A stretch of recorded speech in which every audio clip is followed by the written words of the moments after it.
Good morning everyone. Today it's Sunday and naghimo ko sa akong sudan karon.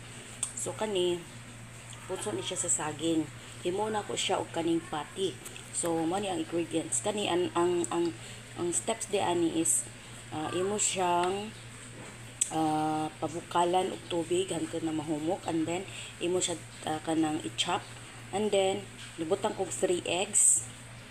Tapos, butana po na ko siya kaning bombay. Hindi ko na napakita yung onion pag-chop ko. Basta nilagay ko na lang dyan egg at saka onion na andito.